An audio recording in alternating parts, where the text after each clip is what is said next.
Hello મિત્રો, કેમ છો બધા? મિત્રો, આજે હું તમને એક એવા હનુમાનજીના દર્શન કરાવીશ જે ખરેખર પ્રકૃતિની ગોદમાં વસેલા છે અને આ જગ્યા ખૂબ જ સરસ છે.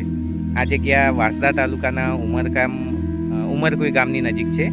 ઉમરકુઈ ગામમાં જ છે. ખૂબ જ સરસ પ્રકૃતિનો સમન્વય છે. તમે અહીંયા આગળ જોઈ શકશો. હું તમને આગળ વિડીયોમાં બતાવું.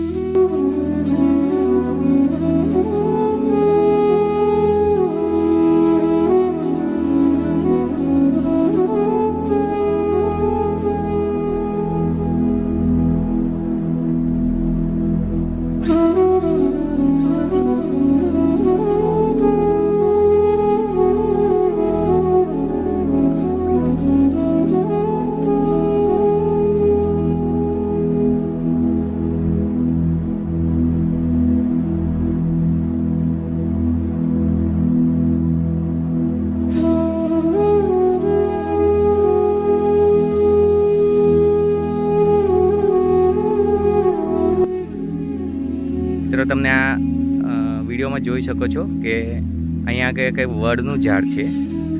તો પ્રકૃતિએ ખરેખર ખૂબ જ સરસ અહીંયા આગળ એક રચના કરી છે.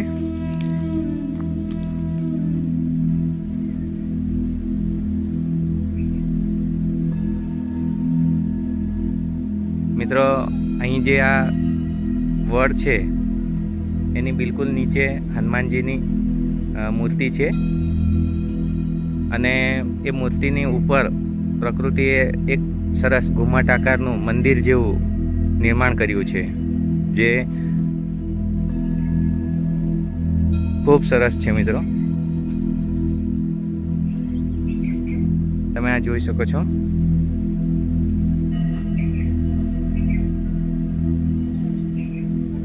આ એક વિશાળ મોટું એવું વડનું ઝાડ છે. મિત્રો,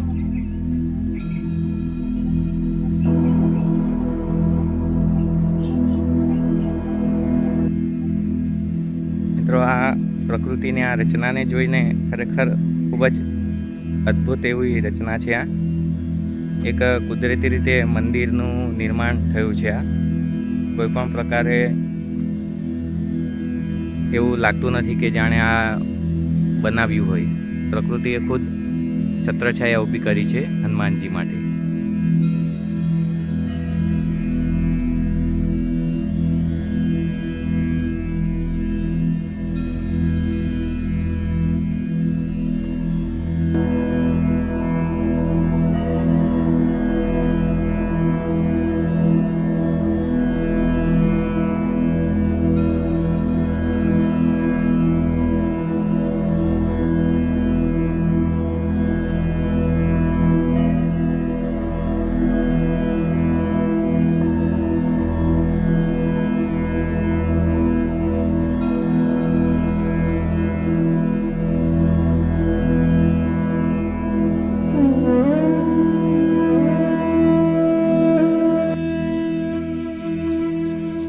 આ મંદિરની અંદરનું દ્રશ્ય છે.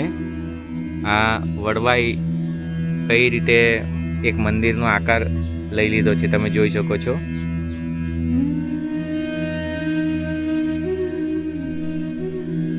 મિત્રો, આ જે બેઠા છે મારી સાથે એ આ મંદિરના પૂજારી છે. એમના કહ્યા અનુસાર આ મંદિર લગભગ 30 વર્ષ જૂનું છે.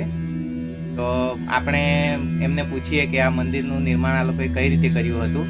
આ જે વડવાઈ છે એ વડવાઈનો આ રીતે આકાર કઈ રીતે થયો હતો?